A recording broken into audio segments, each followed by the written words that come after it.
Bismillahirrahmanirrahim. Assalamualaikum warahmatullahi wabarakatuh. Perkenalkan, nama saya Syafina Subaini dari jurusan Bimbingan Konseling Islam semester 6 dari Konsentrasi Keagamaan. Di sini saya akan memaparkan dari tugas yang telah saya buat dalam mata kuliah Bimbingan Konseling Mualaf. Selanjutnya, saya akan menjelaskan mengenai meningkatkan pemahaman hukum jual beli dalam perspektif Islam. Nah, di sini saya akan menjelaskan terlebih dahulu apa itu pengertian jual beli dalam hukum Islam.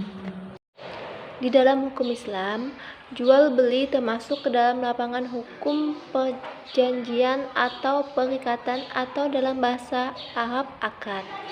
Jual beli merupakan kegiatan tukar menukar antara barang dengan uang, antara benda lain dengan benda lain, dengan jalan saling merelakan atau memindahkan hak milik dengan adanya penggantinya dengan cara yang diperbolehkan.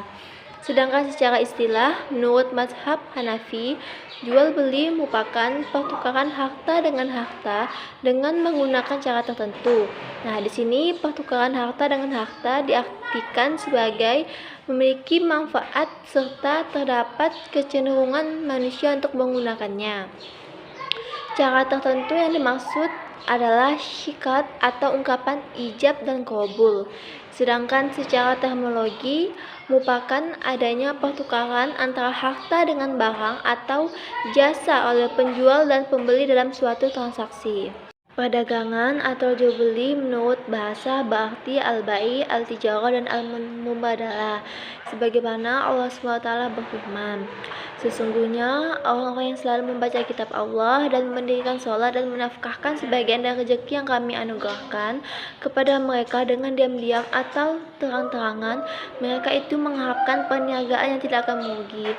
Quran Surah Al-Fatih ayat 29. Nah, di sini saya akan menjelaskan mengenai hukum dan syarat dalam jual beli.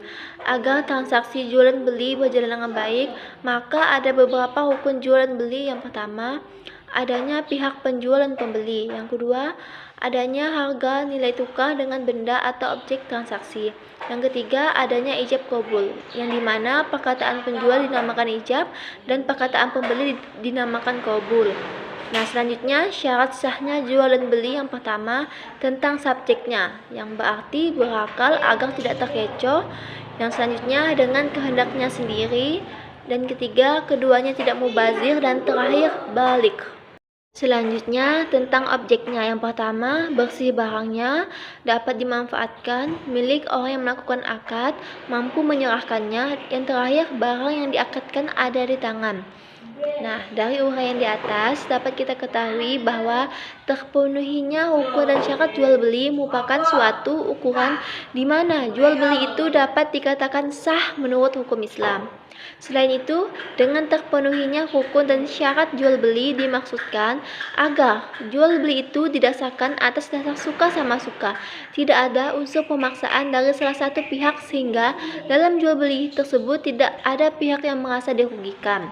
Nah, selanjutnya landasan hukum diperbolehkannya jual beli yaitu berdasarkan Al-Quran dan As-Sunnah. Nah, di sini berdasarkan Al-Quran terdapat pada Quran surah Al-Baqarah ayat 275 yang artinya padahal Allah telah menghalalkan jual dan beli dan mengharamkan riba. Nah, yang kedua surah Al-Baqarah ayat 198 yang artinya tidak ada dosa bagimu untuk mencari karunia atau rezeki hasil perniagaan dari Tuhanmu. Quran surah Al-Baqarah ayat 198. Yang ketiga, surah An-Nisa ayat 29 yang artinya, hai orang-orang yang beriman, janganlah kamu saling memakan harta sesamamu dengan jalan yang batil, kecuali dengan jalan perniagaan yang berlaku dengan suka sama suka di antara kamu. Dan janganlah kamu membunuh dirimu, sesungguhnya Allah adalah Maha Penyayang kepadamu. Quran surah An-Nisa ayat 29. Nah, yang selanjutnya berdasarkan As-Sunnah. Di antara hadis yang menjadi dasar jual beli yaitu hadis yang diriwayatkan oleh Bazar dan Hakim.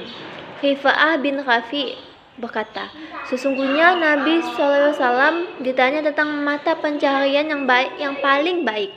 Nabi SAW menjawab, seseorang bekerja dengan tangannya dan setiap jual beli yang mabhur.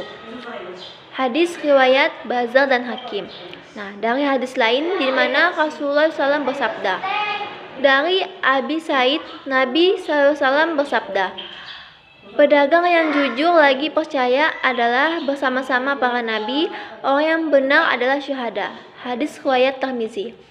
Nah, di sini berdasarkan landasan hukum di atas, jual beli diperbolehkan dalam agama Islam karena dapat mempermudah manusia dalam memenuhi kebutuhan hidupnya, asalkan jual beli tersebut dilakukan atas dasar suka sama suka dan tidak ada pihak yang merasa dirugikan.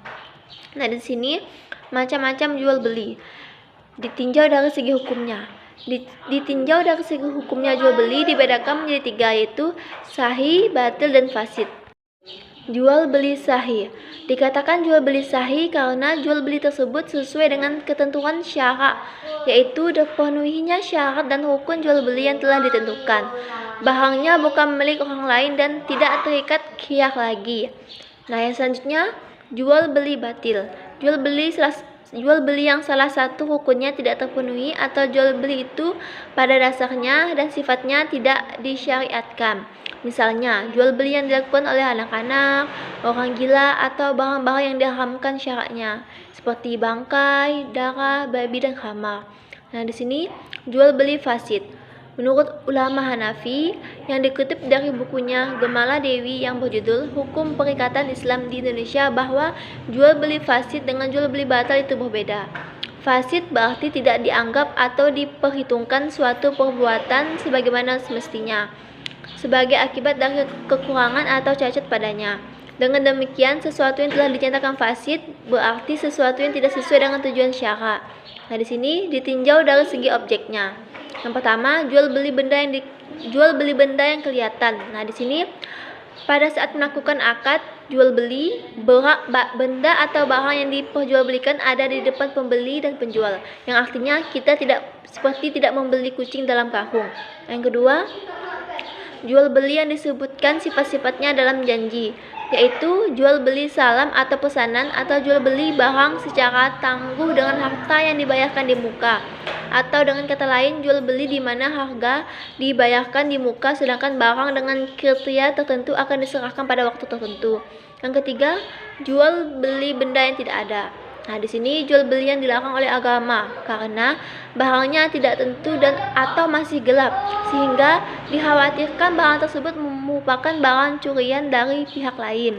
Nah, selanjutnya di sini saya akan menjelaskan mengenai prinsip-prinsip dalam jual beli Islam. Nah, di sini dalam jual beli Islam, dalam perspektif hukum Islam, terdapat beberapa etika dalam bertransaksi, yaitu tidak boleh berlebihan dalam mengambil keuntungan, berinteraksi dengan jujur, bersikap toleran dalam berinteraksi, menghindari sumpah meskipun pedagang itu benar. Nah, selanjutnya memperbanyak sedekah, mencatat utang dan mempersaksikannya. Yang selanjutnya, Imam Al-Ghazali berpendapat bahwa dalam perniagaan haruslah menerapkan sikap adil karena adil merupakan jalan keselamatan serta jauh dari kezaliman. Yang terakhir, tidak melakukan penimbunan atau monopoli pada suatu barang. Baiklah, itu saja yang dapat saya sampaikan. Kurang lebihnya saya mohon maaf jika terdapat salah kata dalam berbicara. Saya akhiri. Wabillahi taufiq wal hidayah. Wassalamualaikum warahmatullahi wabarakatuh. Sekian, terima kasih. Semoga apa yang saya sampaikan dapat bermanfaat untuk kita semua. Amin. Amin ya rabbal alamin.